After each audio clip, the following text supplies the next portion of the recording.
Massachusetts, 1991. Una serie de crímenes tienen atemorizados a todos los vecinos de la ciudad de Boston. 7 mujeres son halladas muertas en similares circunstancias, pero los crímenes cesaron antes de que la policía pudiera atrapar al asesino. 18 años después, el caso se reabre.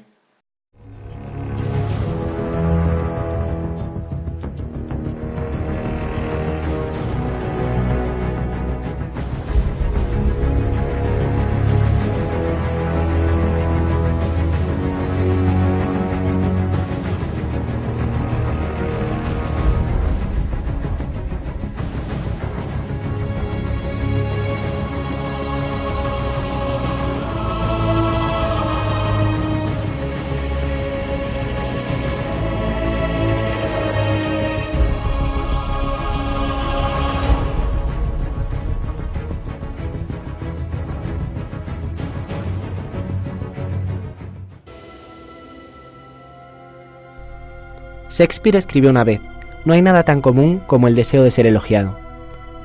Alice Sullivan era una estudiante ejemplar, parecía tenerlo todo en la vida y lo perdió todo en una noche. La mañana del 27 de octubre de 1991, su cuerpo fue hallado en el piso en el que residía. Se encontraba en la cama, boca arriba, la ropa intacta, sin ningún tipo de herida de impacto en el cuerpo y con evidentes signos de estrangulamiento.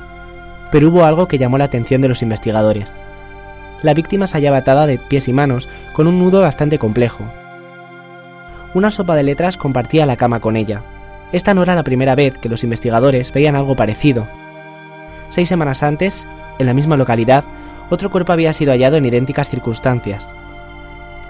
No se tenía la total seguridad de que los casos estuviesen relacionados. La teoría de un mismo asesino fue confirmada con la llegada de un sobre a los diferentes medios de comunicación. Dentro de él se encontraba una sopa de letras y una carta de presentación. Se creó un nombre, se hizo llamar el asesino del crucigrama. Tras estos 2 asesinatos se sucedieron otros 4 más en apenas un año. Todos seguían un mismo patrón y por cada víctima, los medios recibían una nueva carta. Con estos datos se creó un primer perfil. Se dedujo que se trataba de un varón blanco que rondaba los 30 años. La precisión con la que cometía sus crímenes indicaba que se trataba de un asesino organizado.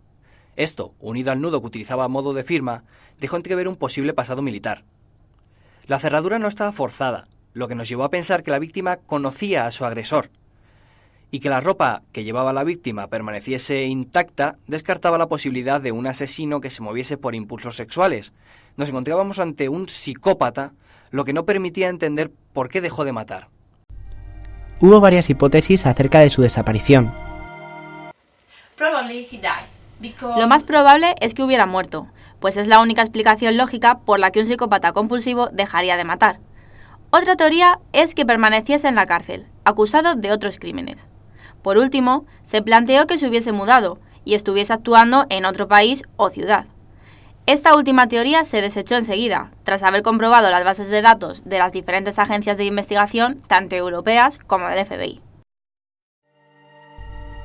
El caso tuvo que ser archivado y las cosas volvieron a la normalidad, pero 18 años después, su nombre volvió a ser noticia. Una noche recibimos en la comisaría un sobre.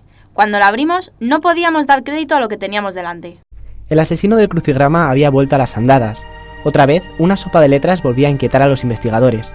En ella había escondidas palabras que daban detalles del último crimen del 91 y de lo que parecía ser un nuevo asesinato. Pero además, esta vez no venía sola. 2 carnes de conducir la acompañaban. Uno de ellos correspondía a esa última víctima y del otro no se sabía nada. A la mañana siguiente se alertó a las autoridades de un asesinato en Boston. La llamada la había hecho el hijo de la víctima, que encontró el cadáver de su madre al llegar a casa. El nombre de la mujer coincidía con el de carné que nos habían enviado, así que nos desplazamos hasta el lugar de los hechos. La escena del crimen presentaba elementos similares: una mujer tendida en la cama, manos y pies atados y con un crucigrama a su lado. Pero no todo era igual que los asesinatos anteriores. Tanto la victimología como el modus operandi habían cambiado. En este caso, las cuerdas habían sido sustituidas por unas esposas de plástico y además, en vez de estrangular a la víctima, esta había sido asfixiada con una bolsa en la cabeza tras recibir un golpe con un objeto contundente. Otro rasgo a destacar era su edad. Ya no hablábamos de chicas jóvenes, sino de mujeres que superaban la cuarentena. Esto nos descolocó y nos llevó a plantearnos la idea de un posible imitador. pero que nos hubiese enviado el carnet de una de las víctimas de hace 10 años confirmaba el hecho de que se trataba del mismo sujeto y no podía ser un imitador. El nuevo asesinato nos planteó un reto, puesto que sabíamos con certeza que se trataba de la misma persona, pero no entendíamos por qué había cambiado tanto su forma de actuar. Por un lado, el cambio en el modus operandi no es algo extraño entre asesinos en serie que acaban de empezar, pero en este caso nos enfrentábamos a un tipo de psicópata que ya tenía una larga experiencia, y por tanto sus actos se habían convertido en una especie de ritual. Para empezar, el que matara a la víctima asfixiándola con una bolsa suponía una ruptura de uno de los elementos principales del perfil. El sujeto al que nos enfrentábamos en 1991 era alguien que necesitaba creer que tenía el poder y el control sobre la situación. Pero la bolsa, unida al golpe en la cabeza, demostraba una mayor inseguridad y la necesidad de acabar cuanto antes, algo muy raro en asesinos de este calibre. El cambio de una parte de la firma fue algo revelador. El que ya no atara a sus víctimas valiéndose de un nudo tan complejo respaldaba la teoría de esa pérdida de seguridad.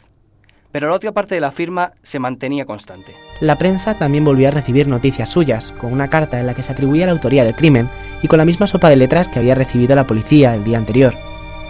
Daba entonces detalles que la población no debía conocer. Esto era uno de los pocos aspectos del perfil que se mantenían constantes tras el nuevo asesinato. Fue una auténtica locura. Decenas de periodistas asaltaron la comisaría. Todos querían ser los primeros en saber más detalles del caso y de la investigación. Eran detalles que obviamente no podíamos dar. De hecho, una de las primeras medidas que hay que tomar siempre en estos casos es evitar el sensacionalismo, para que no empiece a cundir el pánico entre la población. Que el asesino diera a conocer detalles concretos del último crimen rompió todos estos esquemas. Normalmente, los asesinos en serie pueden reducirse a 4 tipos: magnicidas, egocéntricos, auténticos psicópatas y aquellos que sufren un trastorno mental grave asociado a delirios. En este caso, revelaban una identidad egocéntrica.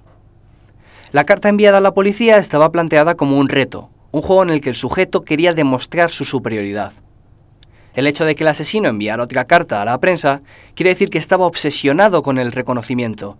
Este tipo de sujetos pretende un objetivo único: darse a conocer y que todo el mundo hable de ellos.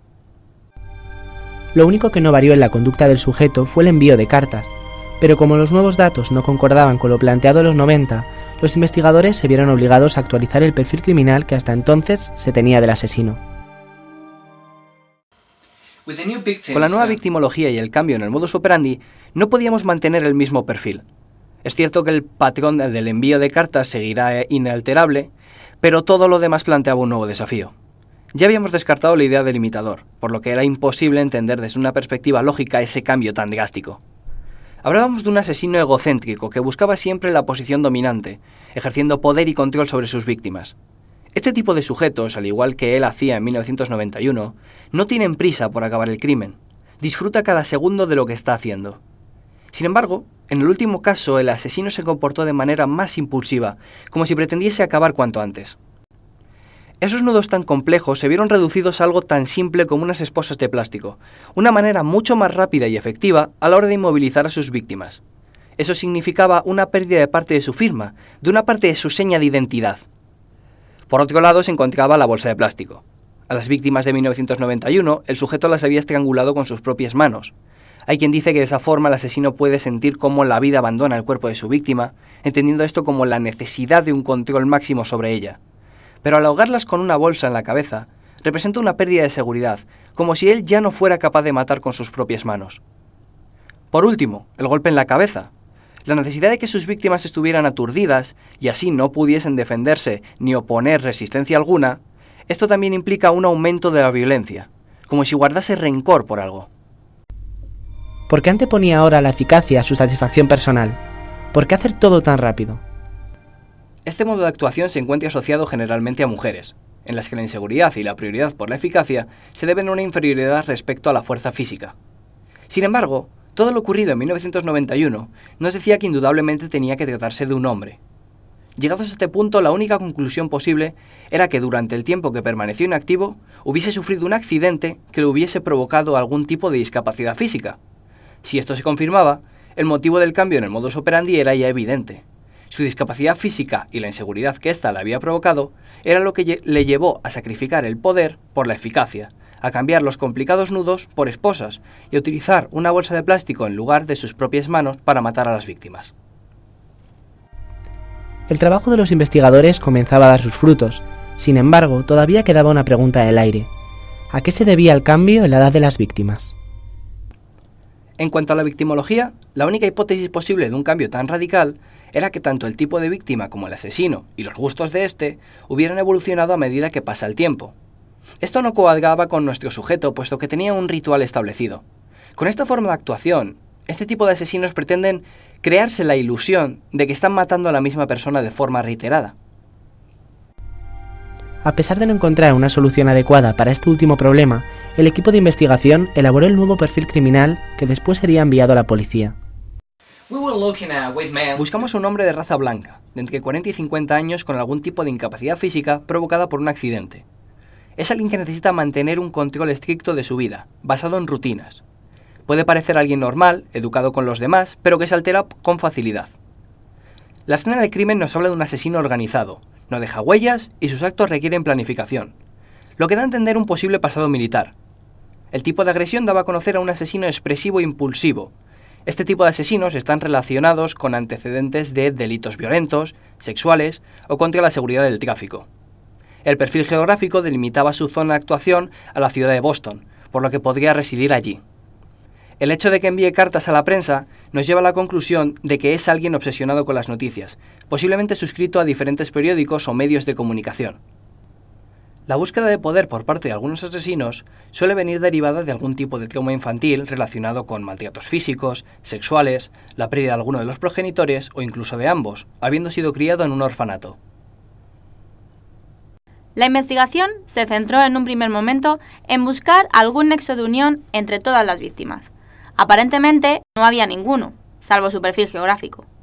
Pasamos entonces a investigar si había alguien en el ámbito de la última víctima que tuviera alguna discapacidad física y descubrimos que el profesor particular que daba clases a su hijo había estado involucrado en un accidente de tráfico, lo que le había paralizado parcialmente la mitad izquierda del cuerpo. Comprobamos los archivos de tráfico y descubrimos que el accidente coincidía con el momento en el que el asesino del crucigrama había dejado de matar. No lo pensamos dos veces y fuimos directamente a por él. Lo encontramos en el sótano de su casa. Allí había creado una especie de habitación oscura donde revelaba las fotos de sus crímenes. De repente todo cuadraba. Ahora se podía entender por qué había sido tan explícito los detalles que daba en las sopas de letras acerca de los hechos. Guardaba las fotografías de los crímenes a modo de trofeos para revivir cada uno de ellos. El elemento más revelador fue un álbum que encontró la policía, en el cual guardaba fotos y noticias sobre cada una de las mujeres a las que había matado, incluida Alice Sullivan. Además, había 2 nombres nuevos, y junto a ellos fotos antiguas y actuales de 2 mujeres. Por fin el enigma de la victimología podía resolverse. No se trataba de nuevas víctimas elegidas por un cambio en los gustos del sujeto, sino que se trataba de cuentas pendientes. Alice Sullivan y las otras 2 mujeres que aparecían en el álbum ya habían sido elegidas por el sujeto en el 91. Sin embargo, el accidente que sufrió ese mismo año le obligó a parar, y hasta que no se hubo recuperado parcialmente, no pudo seguir con su lista. Esto nos explica el cambio en la victimología, puesto que ahora ya no le importaban tanto las características de las mujeres, sino el hecho de que no había acabado con su objetivo, lo que hacía que su trastorno obsesivo-compulsivo le llevara a querer terminar aquello que empezó 18 años antes. Quedaba aclarar cuál era la relación del asesino con el conjunto de las víctimas, o si bien éstas eran elegidas al azar. Así, investigamos y descubrimos que no solo había sido el profesor particular del hijo de la nueva víctima, sino que también lo había sido de cada una de las víctimas de los 90. El motivo de que no sospecháramos entonces de él es que había facilitado nombres diferentes a cada una de las familias, lo que hacía que no lo hubiéramos considerado como nexo común. Sin embargo, en uno de los casos sí que había dado su verdadero nombre, y eso nos llevó a poder atar ahora todos los cabos sueltos. El caso del asesino del crucigrama se había resuelto. Su juego había acabado.